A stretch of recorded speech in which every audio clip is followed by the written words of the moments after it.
Well, it's time for another hat. Why? Because it's winter. So this is the Hudson Bay hat. And what makes it Hudson Bay? Well, it's part of a blanket design. Hudson Bay Company designed this blanket, and it always includes these colors. So I thought, why not make a hat like that? So I'm going to show you how. You want one?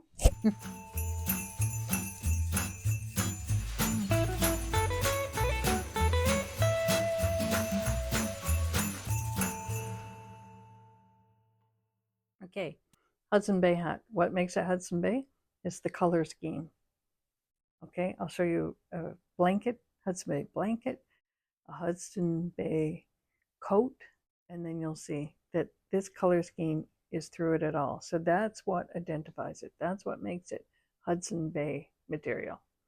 Now, I like the color scheme, so I decided to incorporate it in a hat. And you can see there's a difference in both these hats. The color scheme is there, but this one, I actually did a longer ribbing so that it could be folded up and you still have the color scheme. You don't lose the design. And in fact, it can also be folded up inside so that it gives that extra warmth over the ears. And both of them are kind of slouchy hats. Let me just change this now. I'll show you. Hold on. Hi, how are you? I know. I'm in the dark here. Here we go. So that's it with the ribbing up. This one I like because it's very squishy, and it's just knit and purl all the way up. So it just feels different. Changes the feel, changes the texture, and changes the look a little bit. So there you go. A little bit closer. So I had my husband try them on. He said that this one, which was just knit and circular needles without the ribbing, the ribbing is only on the bottom. So this is just straight knit, garter stitch. No, not garter, stockingette stitch. Yeah, see, I don't know all my terms yet.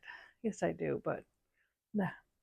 Sometimes the brain thinks one thing as a senior and something else comes out the mouth. Like the other day, a lady asked me if my Roots hat was Lululemon. I'm like, what? She says, I meant Roots. I didn't mean Lululemon. I thought one thing and something else came out my mouth. Yep. Okay, so garter, stockingette. Stockingette is where you're knitting all the way, and if you were knitting on the flat, you would knit one way and purl back the other. Garter stitch is where you just knit, knit, knit, and front and back, forwards and backwards. You get the idea. And this is worsted weight wool, so it doesn't cost very much to make. I don't know what the cost would be. Actually, I bought full skeins, so each one was about $8, and there's 5 different colors. So this is a $40 hat, but I still have lots of wool left over to make more than one. So if you were knitting this up, which would you prefer? Now it's interesting because this is the back, and I don't yet know how to do jogless rows, which means the row is in here and it sort of jumps a little bit.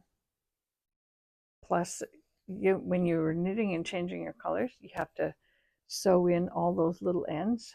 So there's my sewn in ends, carried it across and just sewed them in. Nothing is perfect. It's not okay. You know what? Sometimes we're judging things on the basis of factory manufacturers, and they have a whole different system. But this is what makes it homemade, handmade, is the little nuances, the little subtle changes that you can see. So this is the back of this hat.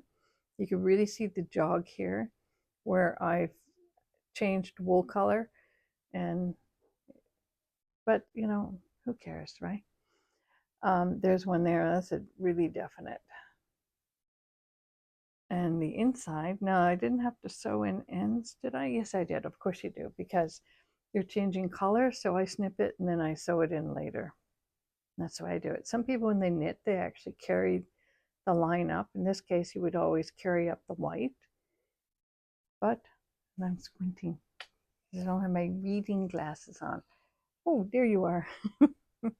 Okay, so in the comments, if you so care to comment, let me know which one you think you would prefer. Did I try this one on? Let's just do it again. One try on again for each. See how this one goes? Now you could pull it down, or you could put it up like that, and I suppose you still get some of the color scheme. Depends on how you like to wear your hats.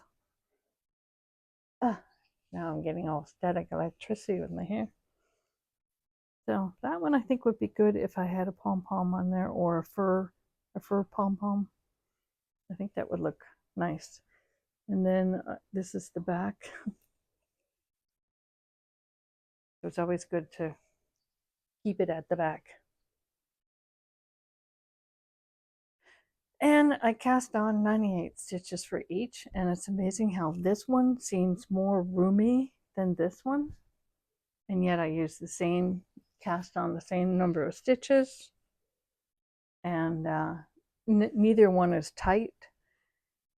But 96, 98 stitches is probably a good number for making a hat that would fit almost anybody. These are going to go to family, and if family doesn't want them, then they're going to go in my homeless donate to people out in the cold bags for next winter, not this one. Okay, if you have any questions regarding on how to knit a Hudson Bay hat, let me know. This would be a great color scheme in a sweater too. Anyways, cheers for now. A little end bonus, a blooper, because I was calling it. Well, you'll see. So that if you have the brim up, you could still see the color. So, and that's what makes it a Hudson Bay hat. Husband Bay hat. Hudson Bay hat.